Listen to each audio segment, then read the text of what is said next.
You thought you could lose me by killing me, boy? I'm in your head. I'm the reason you kill, and the reason you can't sleep at night. My body may be gone, but the rest of me is right here, and I ain't going nowhere! So Oggy from the original dimension, who was Peacemaker's real father, was described as a strongly opinionated, vulgar, small-town racist who is powerful and cunning. This Oggy constantly insulted and talked down to his own son, repeatedly pointing out that he doesn't care about Chris in the slightest and refused to support him in any way beyond letting him borrow equipment. When he was letting Chris take a new Peacemaker helmet, Oggy casually commented that he'd only let him use the helmet if it meant killing minorities. If you can do some good with it, maybe take out a couple of commies, some blacks, papists, a kike or something. Better than sitting in this fucking closet. Dad, that's not my thing. I do what I do to stop criminals, not a specific... Yeah, sure. Then, upon being released from prison, his first decision was to kill his own son. It is also implied that Oggy was a ruthless murderer during his younger years as the White Dragon. Even morally corrupt people like Amanda Waller referred to Oggy as a terrible person.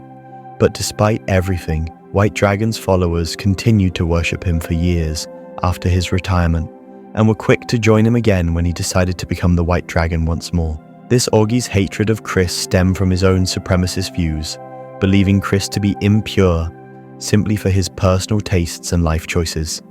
His hatred was intensified by Chris's accidental murder of his brother Keith, who Oggy was more fond of. This reasoning for his hatred is also somewhat hypocritical and irrational, as Oggy was the one to pit his sons against each other in a fight.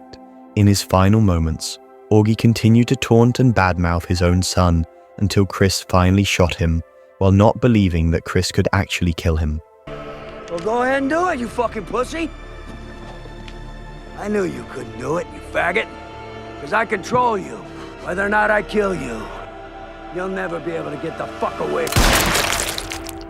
Meanwhile, on Earth X, Oggy Smith's story unfolds in a way that sharply contrasts his notorious reputation in the main timeline. Here, he also dons an advanced armored suit and takes on the mantle of Blue Dragon, and becomes a celebrated superhero and Evergreen's primary protector. And despite living in a world controlled by Nazi ideology, Oggy carves out his own path. He dedicates himself to crime fighting and local heroism, rather than embracing the regime. His mansion also houses a quantum unfolding chamber, the same device that is capable of connecting to other universes. In this dimension, Oggy builds a family, and together with his wife, he raises Keith and Chris. But after the tragic passing of their mother when Chris is only 2 years old, Oggy decides to raise the boys alone. But rather than instilling hatred and dominance as he did in the main timeline, this version of Oggy channels his discipline into training.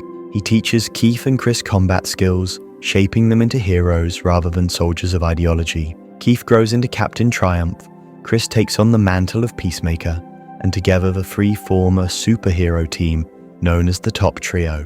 What makes this arc even more fascinating is that Blue Dragon is fully aware of other realities, because inside the quantum chamber, he once encountered a version of himself from another universe, who was the violent, racist White Dragon from the main timeline.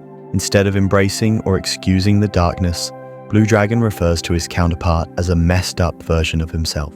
It's a quiet but powerful acknowledgement, because this is a man who has made fundamentally different choices, even within a fascist world.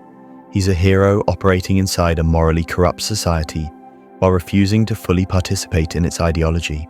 So basically, Season 1 established Oggy Smith as one of the most despicable figures in Chris's life, a neo-Nazi supervillain who raised his sons with abuse, racism, and impossible expectations. Season 2 flips that dynamic entirely. Don't call you a Nazi. I didn't create the problems in my world, Missy. I don't agree with them.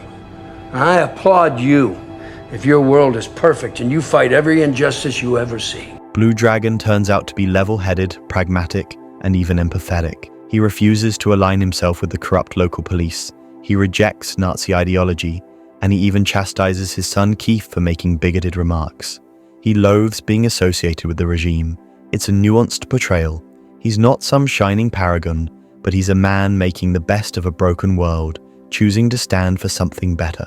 For Chris Smith, this encounter is emotionally destabilizing.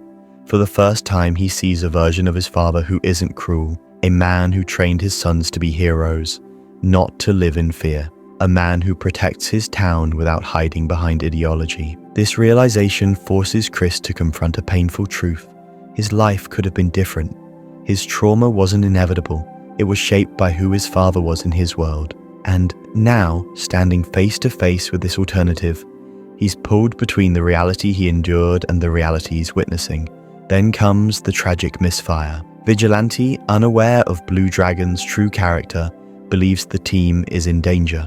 Acting impulsively, he kills Blue Dragon in the confusion. What might have been a redemptive, transformative relationship is snuffed out instantly. For Chris, it's not just losing his father, it's losing the better father he never had. The death of Blue Dragon forces Chris to relive the trauma of losing his father, but this time it's layered with guilt and clarity. He now knows that this version of Oggy was not the monster who terrorized him as a child. This was a man who built something good. That knowledge makes the loss cut even deeper. Chris isn't just mourning someone he hated, he's mourning the father figure he always needed.